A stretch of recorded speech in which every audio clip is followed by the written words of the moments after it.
Hi, everybody. You're in the right place for the ethical email panel.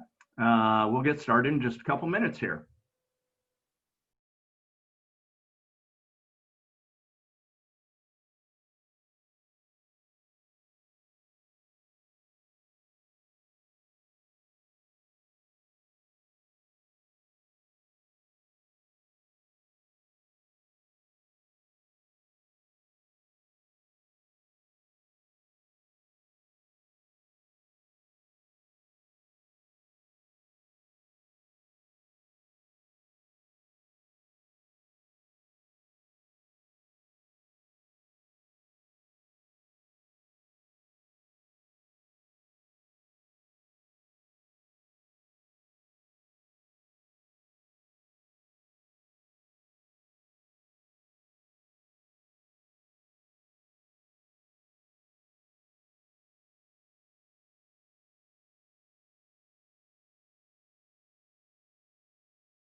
Hi, everyone. You're in the right place for the ethical email panel. We'll get started in just about 30 seconds here. Thanks for coming.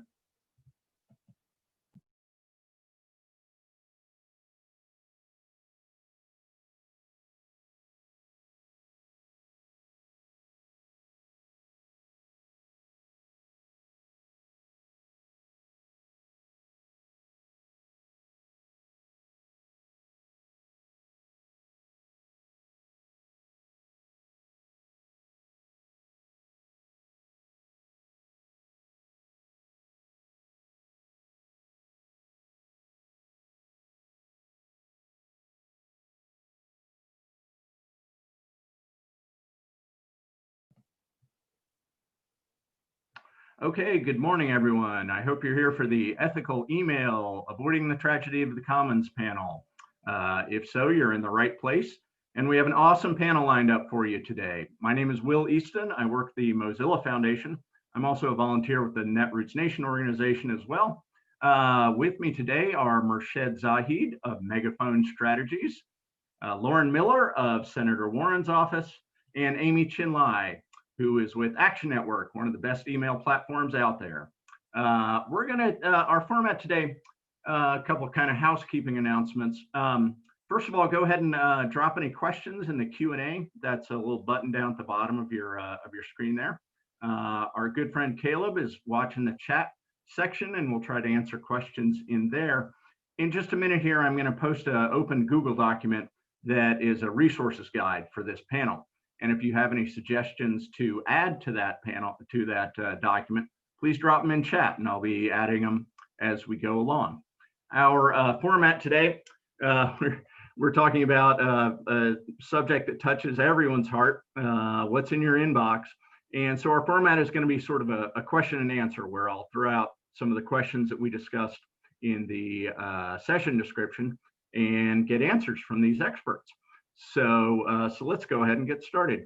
Our first question, just so we can define what we're talking about today, what do we mean by unethical practices? What are some of the worst ones out there, both at the level of individual messages and also in terms of the practices of community and list management? And I'm going to kick that one over to Lauren first off and give a good example on the screen here. So take it away, Lauren. Hey everybody, it is great. I'm looking at the attendee list. It's great to see so many old friends, so many new friends, so many people who are honestly just as much experts on this topic as all of us here. So it's great to see you here. Hope that we can have a lively chat discussion. My first disclaimer, because I promised I'd do this, is that me ragging on people's email programs, I will try not to do too much by name. But this is my own opinion, not the opinion of my boss or my organization, even though I happen to work for a senator who created an agency that was all about getting the tricks and traps out of predatory creditors and mortgage companies and everything like that. So these are my opinions only. I think, many of the people here who are listening and talking today, we know what a bad email program is, or we know what a predatory looking email program is. And for me, it sort of falls into a few different buckets, right? It's how did the people get onto your list? How did they receive the email? were they properly opted in to join the email program, or is someone just trading your email address around through like, you know, not kosher list swaps and just stealing lists, and suddenly, you know, you sign up one petition and you're on 20 different people's email programs. So, you know, the ethical way that people somehow suddenly receive emails from an organization or a campaign. If they're being tricked into taking an action, and sort of the predatoriness of how are we getting people to take action, and then how does it reflect on the broader message and the campaign. So, you know, I talked a bit about how people just sort of get onto people's lists. I think there's blatant can spam type violations. For people who don't know what can spam law is, for corporations, for nonprofits, there are actually rules that dictate that emails, the sender name needs to actually look like the organization. The email address that it comes from needs to actually reflect the organization that it's from.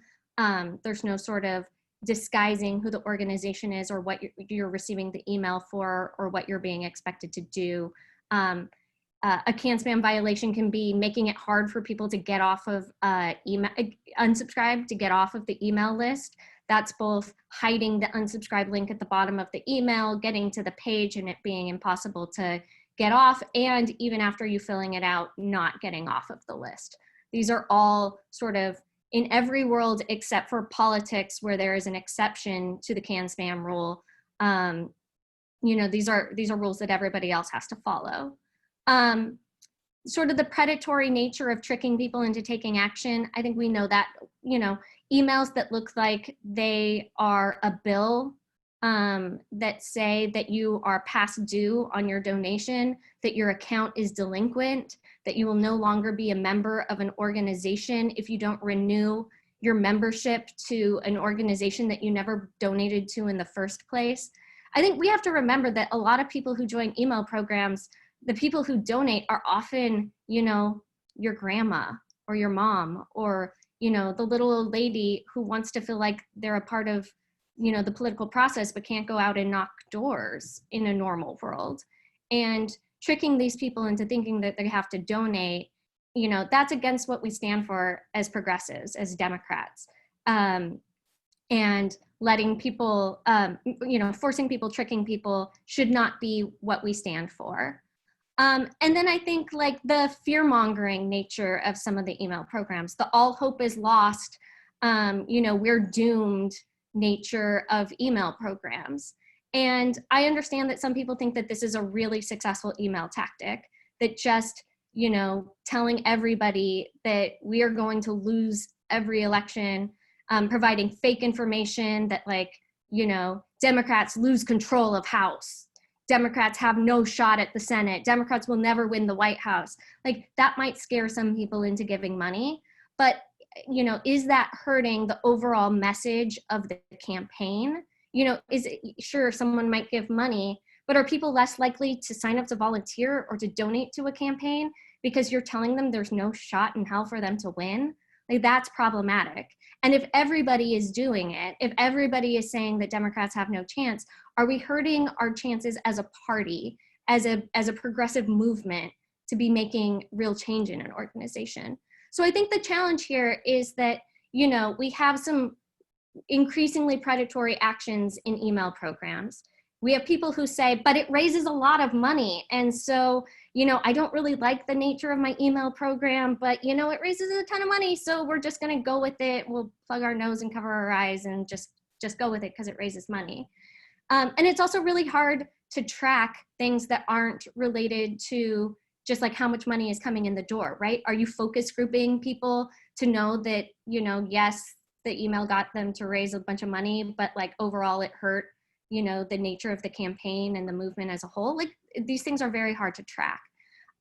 So as a whole, I think we have to decide how we stop these tragedy of the commons problems of everyone just wanting to raise more money, and instead set different standards to be able to create a long-term movement and a more sustainable movement, and something that we can be proud of as progressives for the communications that we're sending to people. Great, thanks, Lauren. Let me kick that same question over to Merced. Thanks so much, Will.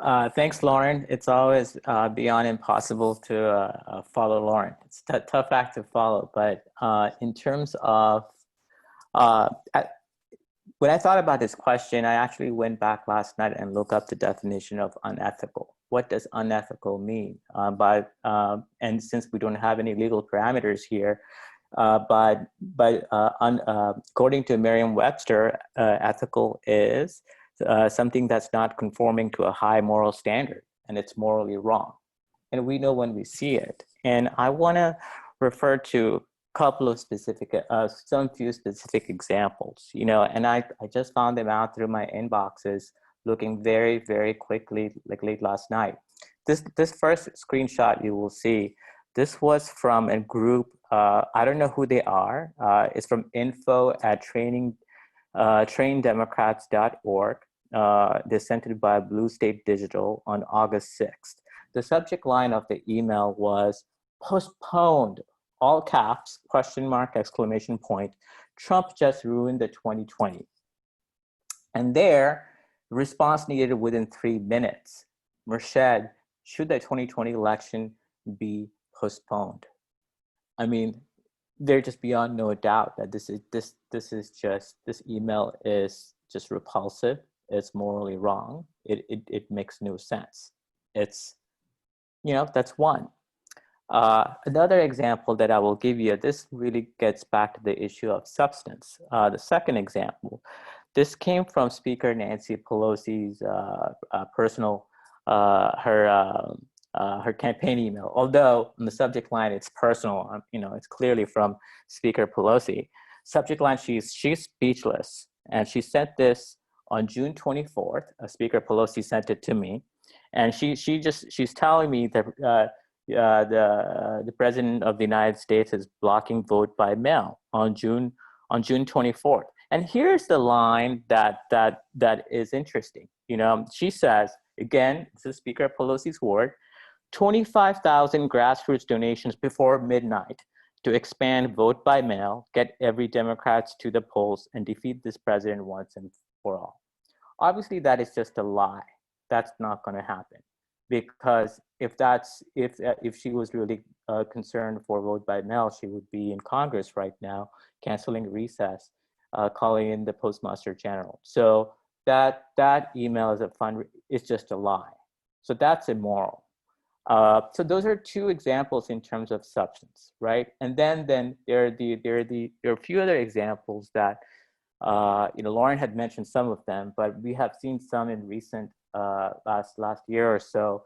Emails, hey, Merced, your interview from random about your interview from some random organizations I know, as if it is from some colleague that I have, or bumping this for you, or somebody saying, I just sent this from your iPhone, my iPhone, when clearly you didn't.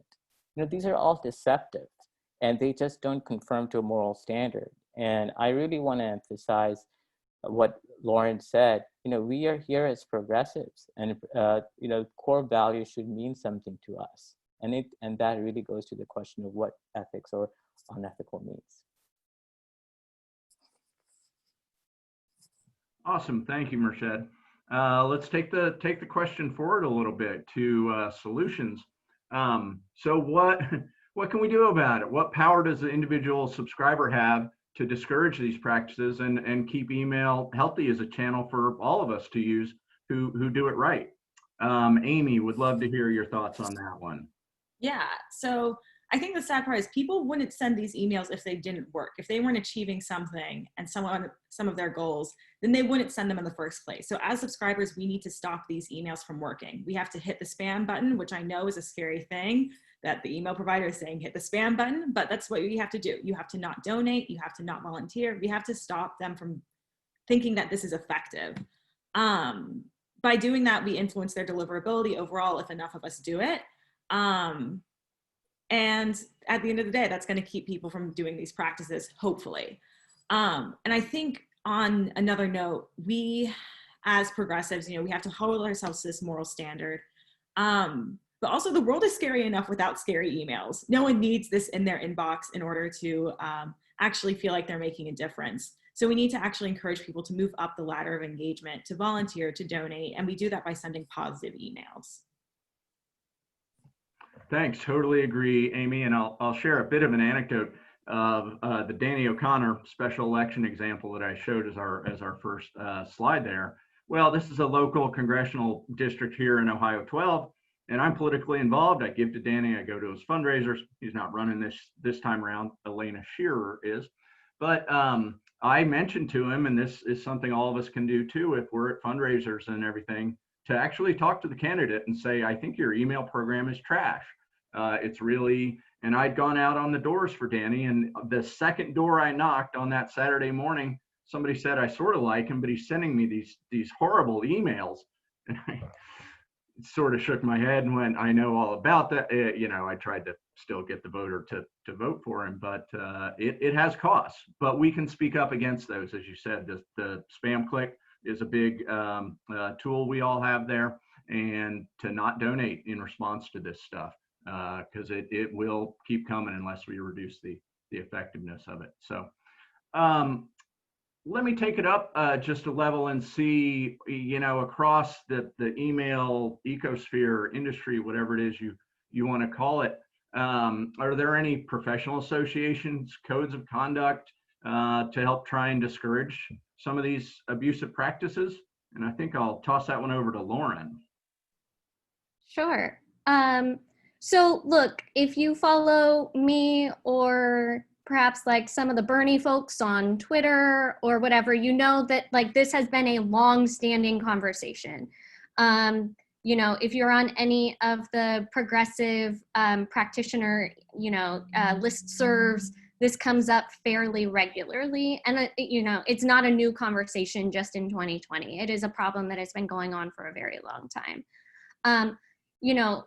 A couple of years ago, there was a email good practitioner pledge that went around, and I think I can drop the link in the chat, or Merced or Will or anybody can, that somebody created a few years ago that laid out a set of principles that people who manage email programs would commit to running good programs. And it's a lot of the stuff that I already covered when I started talking about making sure that the lists are opt-in only, making sure that you're not tricking people, all the sort of bad practices that we just talked about.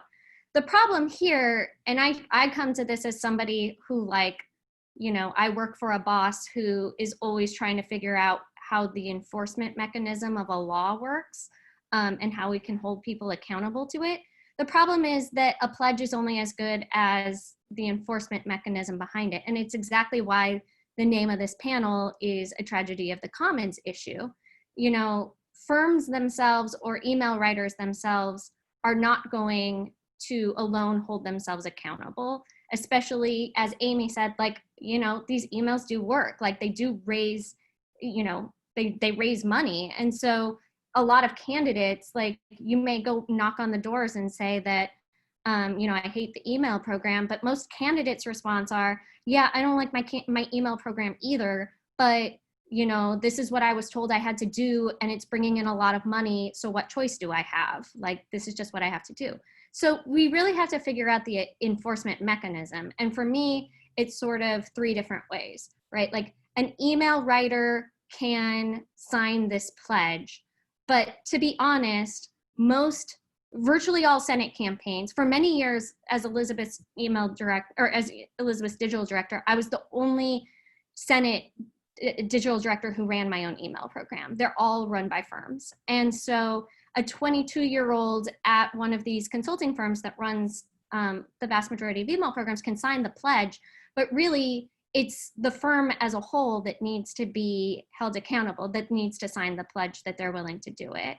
And that requires all of the firms to basically do this at once, because otherwise it needs to be basically like a non-proliferation treaty. They need to all agree that they are not going to be taking these harsh tactics. It also comes not just from the firms, but the people who hire the firms. And that's not just the campaigns, that's the committees.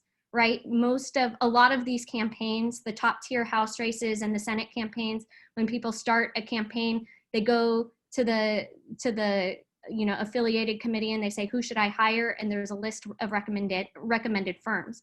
We've already seen committees not willing to give contracts to consulting firms who work with challengers instead of incumbents.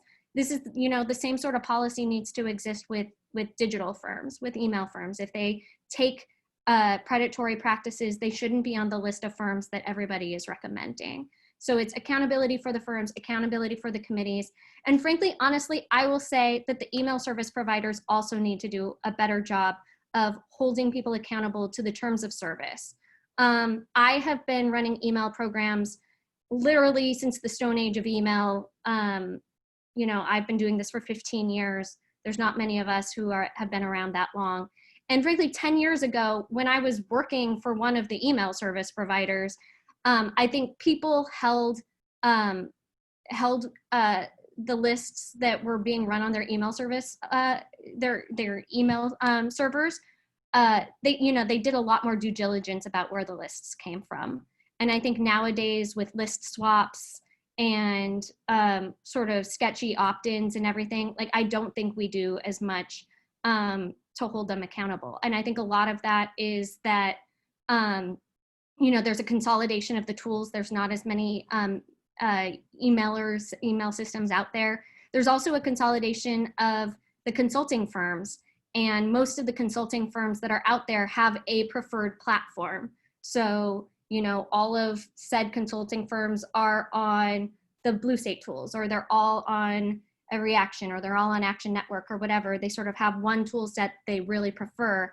And like the email service provider does not want to make one client, one organization, one campaign unhappy, because it likely means that they're going to lose the business for the entire slate of campaigns and organizations that consulting firm works for. So we also need the consulting firms to stop letting people upload these lists into the program, to notice that when organizations are hitting the spam button and ruin deliverability rates for one campaign, it is also ruining the deliverability rates for all of the organizations, and just be tougher about letting people continue to exist on their platforms. Fantastic. Thank you, Lauren. Merched, do you have any thoughts on this? Yeah, I'll try to keep mine short because I think Lauren was just so comprehensive. There are a couple of notes I would want to make, building on Lauren's point.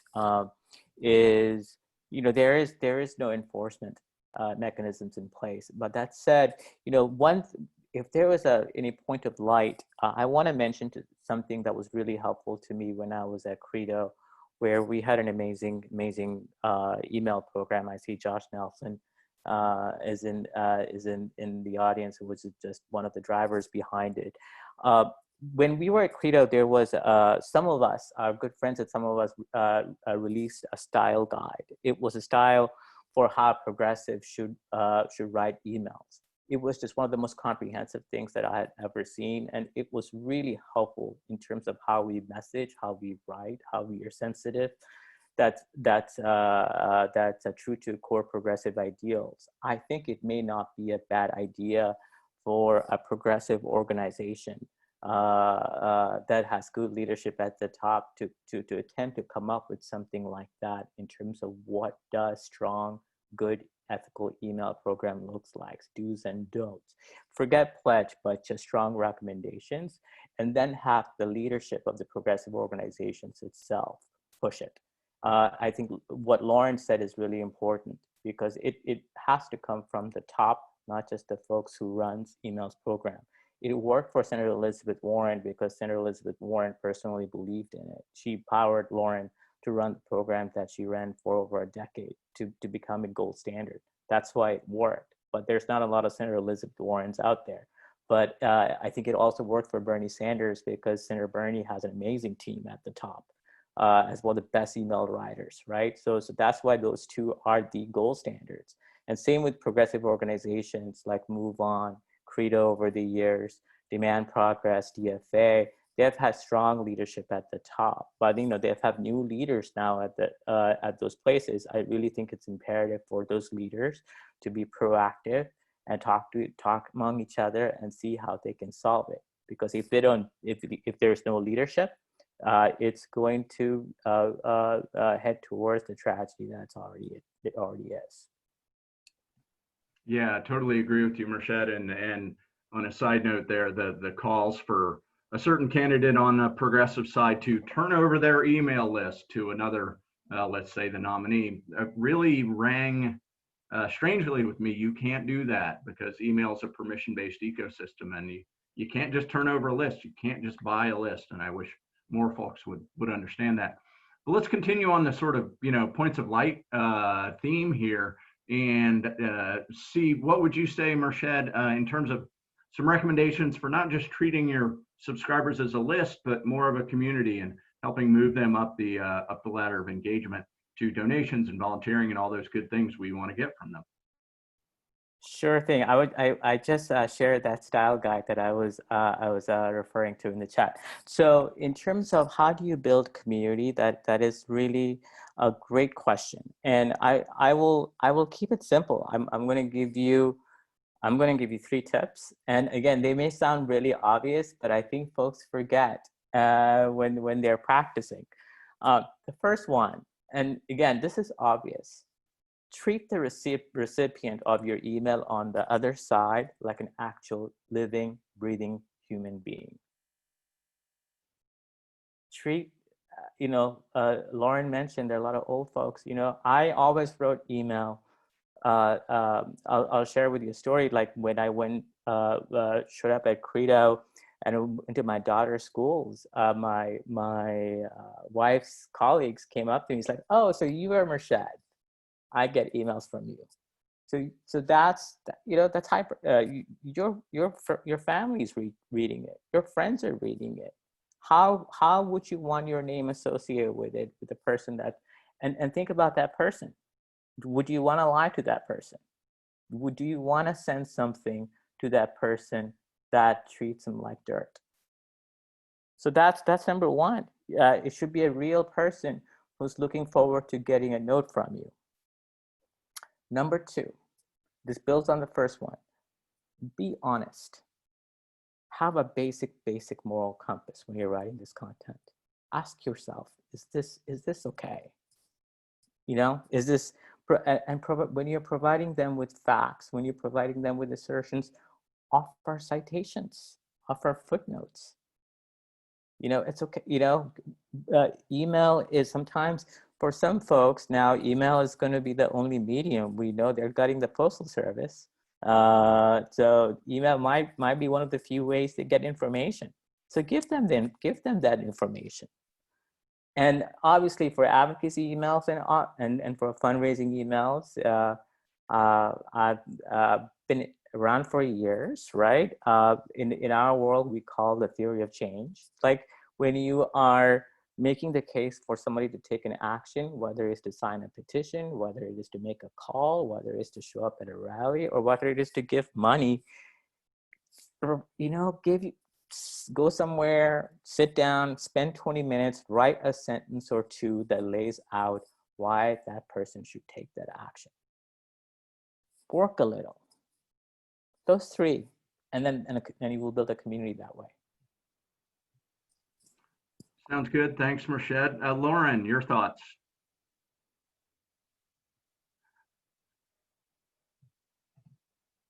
Lauren, you're still on mute. It happens to the best of us. It happens. Sorry, guys. It's been a long week. Look, to me, like what Merced is absolutely right. Like we need to treat people like the human beings that they are.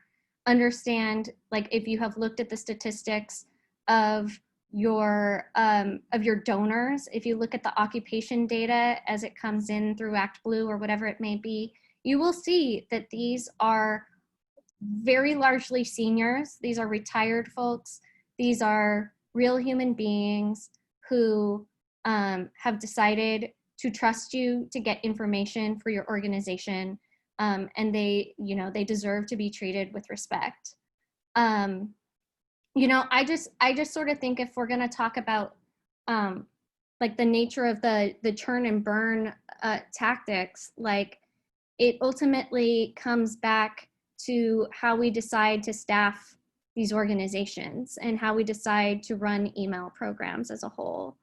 I think that, you know, we have decided that we are going to staff email programs like they are direct mail, and we are going to just have an outside consultant running these email programs with very little contact with the campaigns, and just, you know, sending out these messages, you know, as they can, and thinking that every message can look exactly the same. And, you know, having it all run through these sort of consulting firms worked a lot easier a year ago or 10 years ago, when organizations sent like 2 to 3 emails a week at most, sometimes once a week.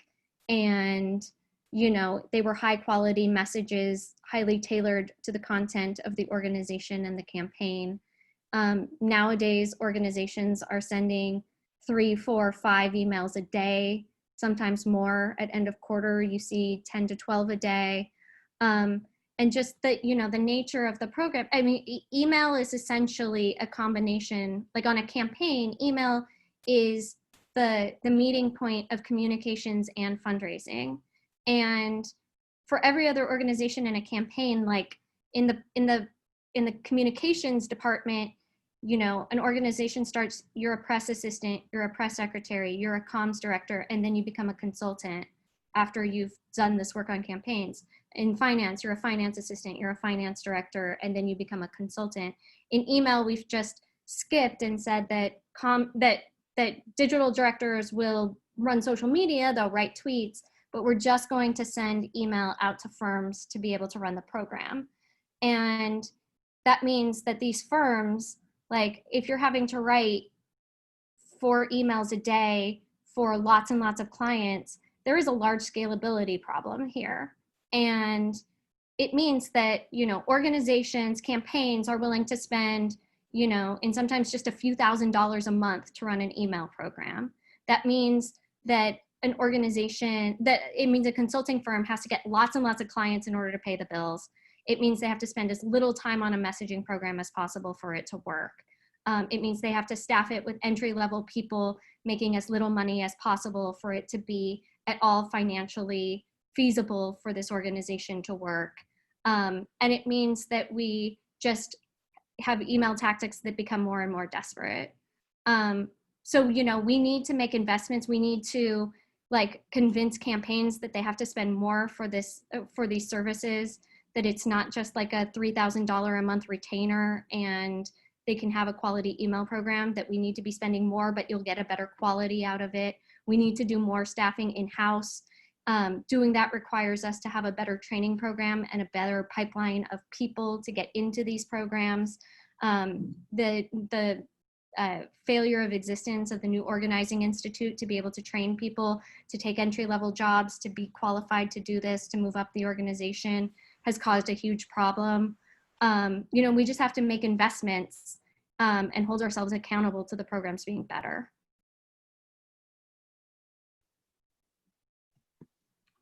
Okay, thank you, Lauren. Totally agree with all that. That's brain dump, sorry. Yeah, well, I totally understand. Everything you said was totally correct. Want to shift gears just a little bit here, and I know there are a number of list managers and folks who, you know, do this work in and out every day, who are often concerned about deliverability. How do we do this right to still get into the inbox? And what would be some of the top recommendations? I'm going to ask you, Amy, since that's something I'm sure you deal with pretty much every day. Yes, every day. I'm the deliverability person at Action Network, which also plug for our training tomorrow on deliverability at 11. I think as a vendor, one of the best things that you can do, and what we do here at Action Network, is maintain a global block list. If someone hits spam on any Action Network email from any of our partners, they are automatically placed on the global block list and do not receive any emails going forward. And I challenge every vendor out there to implement this strategy, because you're not only protecting your deliverability and the deliverability of all of your clients and your partners, but you're also ensuring that people aren't sending those really spammy subject lines or from lines or content that lands them with a spam complaint. So I think that is one of my biggest recommendations. And if your vendor doesn't do that, then you can implement that on your site as well. It just takes, some more effort, or you can do it on Action Network and we do it for you. Something else that I say on the vendor side that we do is we monitor uploads for opt-ins. So if you're lucky enough to have ever received an email from us that's like, hey, we think your upload is suspicious and we got complaints that this wasn't opted in, we take that very seriously because like everyone was saying, email is a permission-based service. Everything needs to be opt-in only. And we take that seriously, and clients should too, campaigns should too, advocacy organizations should as well. People need to have a relationship with you in order to want to donate. And if you do that, then you'll have good deliverability. But all of that to say that you need to send the emails that your recipients want to receive. Your recipients don't want these scary things. But if you send emails that make people engage, that make them forward it to a friend, that cause them to call their congressperson or donate or whatever your call to action is, then your deliverability is going to improve. But by scaring people into doing that, you're really damaging that relationship, and that will damage your deliverability. Sounds good. Thanks, Amy. And Merched, I know from working with you personally, we've sent a number of emails together back in the day from Market Street. What would you say in terms of cadence and frequency and subject matter and on the sender side are good ways to keep your deliverability up? Great, yeah, great question, Amy. Those are fantastic points. And on the side of content, again, I need to give a shout out to Josh Nelson here. He's in the chat room, because a lot of the things that I'm about to share, it's a direct result of our work, of our partnership over the years. There are three things, and we faced deliverability issues, as you knew at Credo, pretty seriously right about a few years ago, and there were some specific steps that we took. And first is, you can do this at a large organization, but you can also do it at a smaller place too. Segmentation, and this goes to what Amy said. Send folks emails they'll be interested in sending. So if you let's say you have a community. I by the way, I never use the word list. I usually say community. If you have a community of 20,000 folks in your list, and 5,000 of them came in because they signed a petition because they're interested in saving pebble mines. I'm just making that, saying send them information that's relevant to climate justice campaigns as soon as you have them. If 10,000 of them got emails on issues on let's say on taking action against NFL players engaged in domestic violence and misogyny, send them campaigns on women's rights issues. So segment your list if you're able to, and send folks emails they care about. At Credo, we always were very, very interested in second action, because when somebody takes an action, right, and comes and is new to your community, don't wait another month to get back to her or him. Go back within 14 days, and actually even 7 days if you can, with the content that person cares about, whether you move them up the ladder of engagement or get them to take another action that is on similar topic, or if it's on a different topic, walk them through why they should take that action, right? To have a narrative. In terms of reactivation, right? There are a couple of tricks. Earlier in the program, I saw survey questions. Obviously, those were terrible survey questions, whether elections should be canceled. But you do a little brainstorming with your team and come up with good questions, good surveys that make sense. I will give you a very good example. One of our partners at Megaphone is She the People. They don't have a massive email list like Credo did, but they have used survey questions very effectively during this primary season by primary season, during this sweepstakes seasons, activating their base in terms of the kind of folks they wanted Vice President Biden to pick as his running mate, and it's been pretty effective, right? So that's another example. The last one that I will share, and this is a tactic that we took from Daily Kos over the years, was Daily Kos sends this email. It's awesome. You know, they send like hot links, like 10 again, they're not dishonest. Those are crazy stories that's happening on the right wing, or happening what they have done, and that goes directly to their posts, right? Because when they go there and people click on the link, that keeps them active, that keeps them engaged, that drives traffic to their site. So if you're an organization that has presence in social media, get folks to send links to your tweets, send to your Facebook posts if you did in video. So always send them content that they actually would be interested in reading. Great, thanks, Merced. And I want to share a little bit of my experience too from Mozilla Foundation. So joined there late in 2016 after the election, and really nothing had gone out full list, or really anything about 10% of the list, for something like 6 months. And I was told, well, it's fundraising season. We're going to send this series of 6 emails over the next 4 weeks here. And I thought to myself, wow, we've sent nothing for, several months, and now we're just going to slam them with fundraising. We're going to get killed, but, we have deliverability problems. Well, we didn't, because what we have there is a double opt-in procedure. So people who are receiving our emails really want to receive them. And we were able to be, we got through on most of those and raised the money we needed to in that channel. But ever since then, what I focused on is getting a good cadence and a good mix into our subscribers' inboxes, from the standpoint of both types of emails, as Merced mentioned, surveys, action alerts, links to publications that we just did, things like that, mixing that up a lot so that when fundraising arrives, it's one of those things. It's not just the only thing. And trying to do that on a pretty regular basis, anywhere from 2 to 3, maybe 4 times a week. People often ask me, well, how often should we email our folks? The answer is as often as you have something good and engaging to say to them. But don't stretch to send an email when you don't have one, and certainly don't send 4 emails a day unless you have people who respond to that. I bet most people on your list or in your community, Merced, are not going to be very responsive to that. So want to move on a little bit and think about how this problem gets fixed over the long term.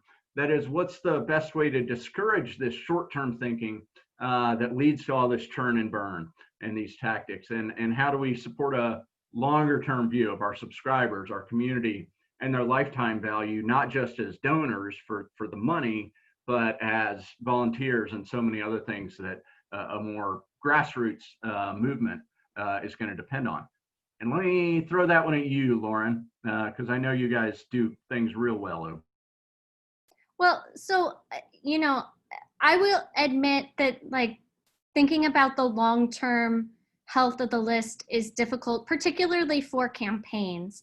And I think, we cannot expect, particularly House candidates that are up for re-election every 2 years, they are not going to solve this problem for us, because, I have been in the consulting seat from hundreds of organizations. And the fact is, if you are going to lose your job if you do not win an election, come October, you're going to send 12 emails a day and just burn your list to a crisp, because what's the harm? If you don't do that, in a month, you're going to be out of a job anyway. So then what does it matter if you have a good email list or not? And so there's a nature of campaigns, frankly, in a presidential campaign, they know that the stakes are so high that the likelihood that you're not going to vote for them because you sent them too many emails and you didn't really like them, you're still probably going to vote even if you unsubscribe, certainly for the nominee, whoever that is. And I'm not saying that, I like Joe Biden's email program for the most part. I'm not bashing anybody's email program, but that's just a nature of how it gets, is you send more and more, and it doesn't matter because you know that they're still going to vote for you and you need to raise the money or whatever. It comes from the long-term organizations that need to create the culture that changes all of this.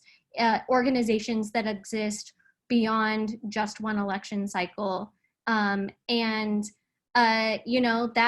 comes from the people from within having to understand that, looking at the amount donated for each FEC deadline or fake deadline that people make up, whether that number is more important than the long-term health of the organization.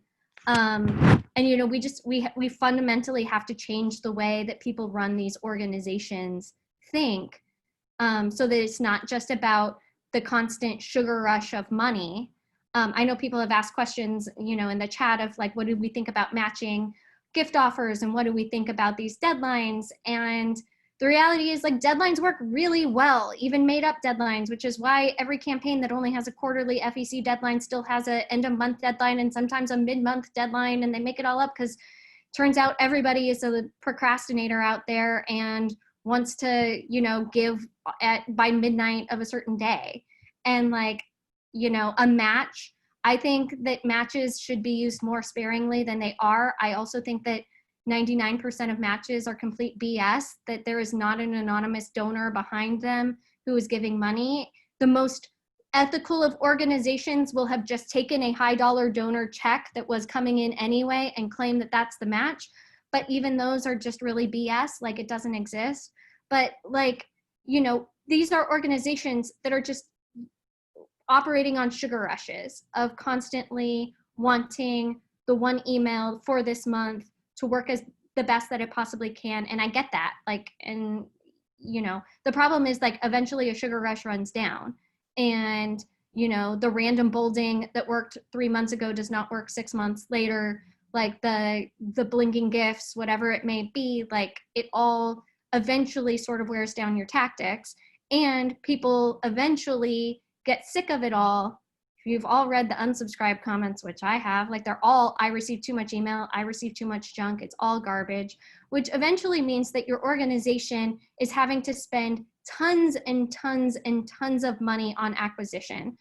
As much as we would love to think that organic petitions are still the way that everybody's just gonna build their email list, the reality is most organizations that are raising a lot of money are also spending a lot of money on Facebook ads, on petition list rentals for petition opt-ins, all sorts of stuff. And that's costing us a lot of money too. And so constantly having to deal with the churn of a list,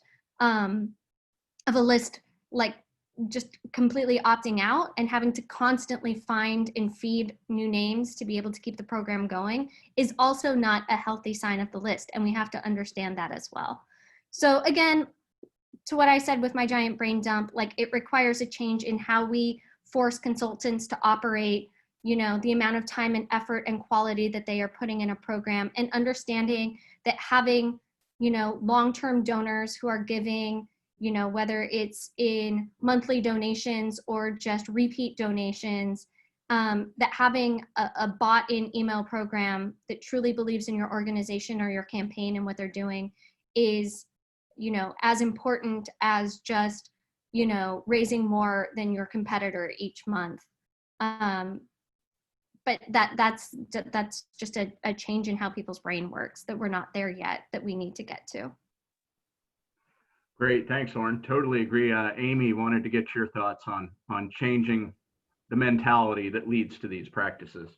Yeah, I mean, this is one of the reasons that we, the people that are subscribed to a List on Action Network, we call them activists, because at the end of the day, that's what we want. We are a progressive movement. We want these people to be more than just here's my little cookie jar, I'm going to stick my hand in it and, get my donors, and then I'm going to be on my way. We want these people to move up the ladder of engagement and form a relationship with them. So if that means using a consistent from line, a consistent sort of templating format for your emails and for your subject lines, then that's actually going to improve your relationship.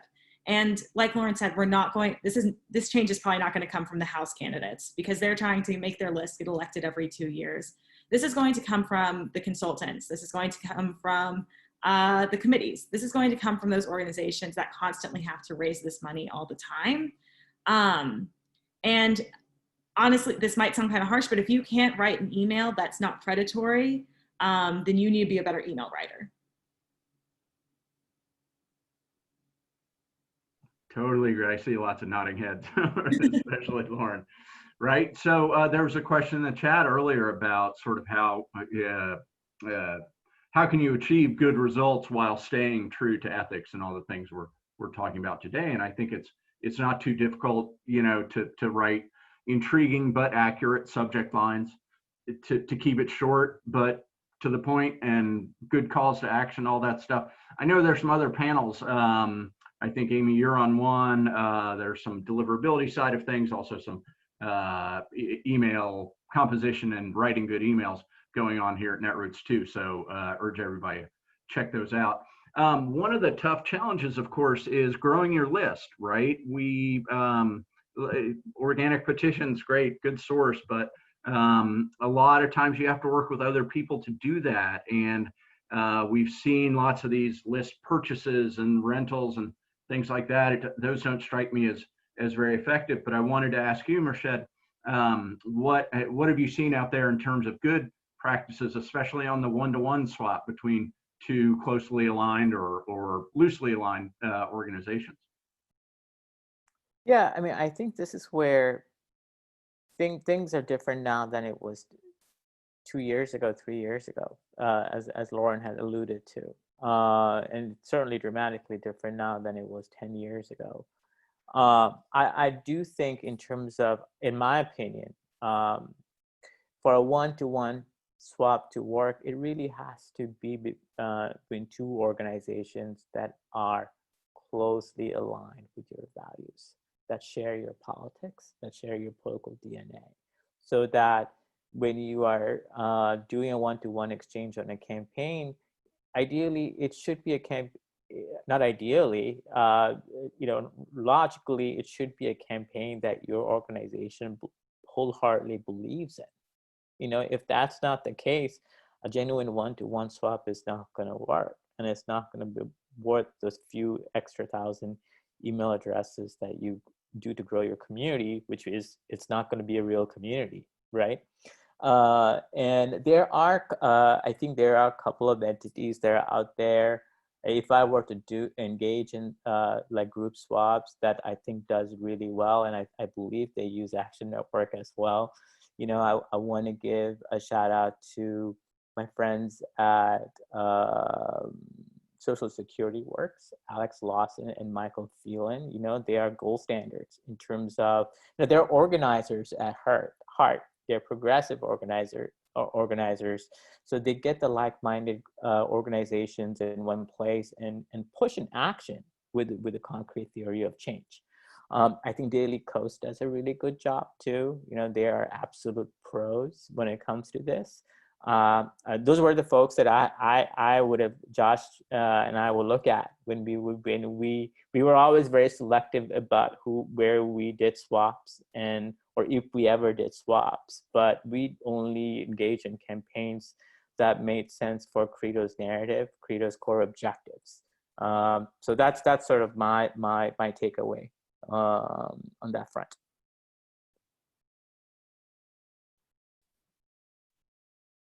Will, you're on mute now. Get that mute, yeah. Happens to all of us.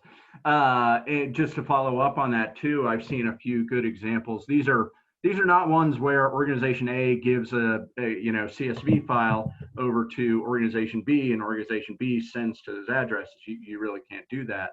But the thing I'm thinking of here, and we did some, Merced, when at Credo with different organizations, when I was doing more of the Act for Change stuff, around, a good example might be here in Ohio, where I live. So we've got Ohio 12, where my congressional district, and we've got a very popular senator, Senator Sherrod Brown. A good example might be where, okay, Senator Brown is not up for election this year, but we've got a new and relatively unknown congressional candidate where her name is Elena Shearer. It might be a thing where Senator Brown sends for Elena Shearer to everyone in the 12th district, hey, please check out the campaign and sign up little intro note maybe on top of one of Elena's emails. And then later on, perhaps after the campaign, this requires a little bit of trust that this will be executed. But then later on, Elena uses her list to endorse Senator Brown and go ahead and encourage her supporters to go over there.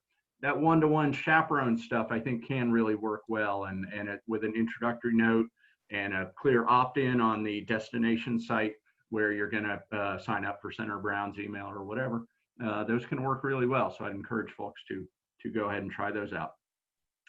Okay, so our final question coming up, I'm going to toss it out for any of you that want to answer. This is a agree or disagree question.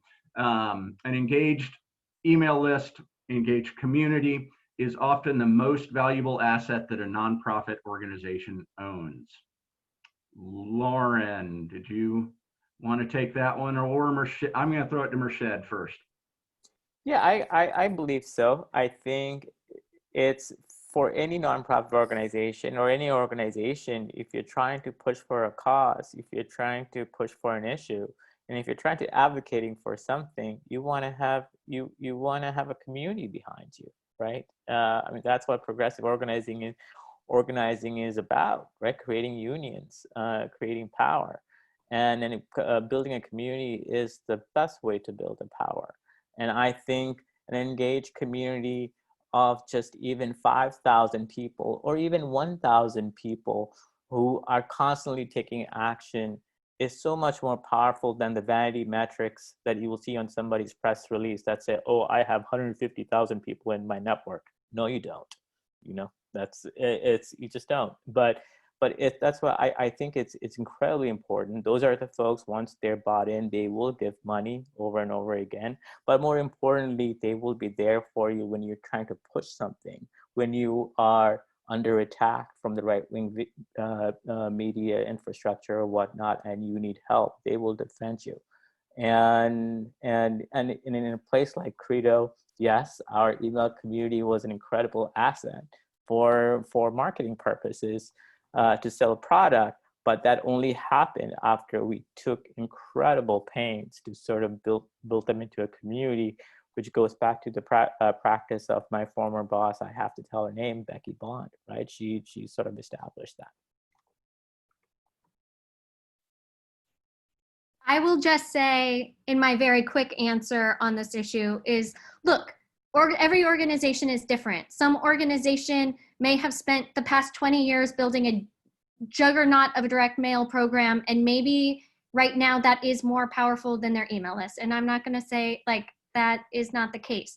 There may be other organizations, for example, like if you're a Black Lives Matter group right now, you know, maybe your email program isn't your most valuable asset. Maybe your text message list is, because you're able to mobilize people quicker because of generational and racial issues, whatever it may be. Access on a phone device may be more valuable to you. So I'm not going to like blanket say it to anybody, but I think we've all seen the email programs still, like, email is not dead. It is the primary way we get people to give money. It is the primary, at least online.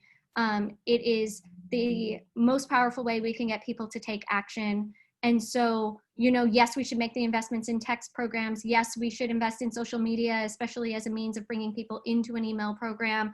Direct mail is not 100% dead unless Louis DeJoy destroys it entirely this year. Like, you know, but nobody should claim that email is dead. We still need to understand the power of it and improve it and make it better. Awesome, thanks. And we are just about at time. Merced, if you could pop into the Q&A, or actually Nicole Arrow asked an advanced level question in there that says, have you done testing that lists should be I was just segmented? reading that. Okay, go ahead and I was answer that typing one an live. answer to it. Lauren, if you are typing an answer, go for it. I have a thought, but if you just go ahead. Oh, I was just going to say, and I could say it probably faster than I can type it. I have certainly seen times when like an environmental activist list performed extremely well for a abortion issue, right? Like I have definitely seen where we learn interesting nuggets of like someone who came in very specifically on this topic actually really loves this topic too. I just think that requires testing. And if it turns out that people only really liked that issue topic, then you could keep going with it. But, you know, I think that that is definitely a, like, each organization should test on their own list and see what works. Yeah. And from our practice, I will say that we never really completely siloed off folks, right? Like we did segment specific testing to see how it was doing, but at the same time, there were often actions we knew they were transcendental. Like, I'll give you an example, pressuring Barack Obama on Dreamers. We knew at that in 2013 or 14, it was not very fanciful to push for immigration rights in multi-issue orgs, but that's, I have to give her a hat tip. It's Becky Bond said, Merced, don't worry, send it. I don't care what it does. So you have to live by your, at the end of the day, you have to live by your core values, but test, but also use your core values. That way, eventually your list will be threaded with the one overarching narrative. All right. Thanks so much, Merced, Lauren, Amy, Caleb on the back end there. Thank you all for coming to this panel. We hope you found it very interesting. You can connect with us in the app afterwards and we can follow up. Thanks so much for coming, everybody.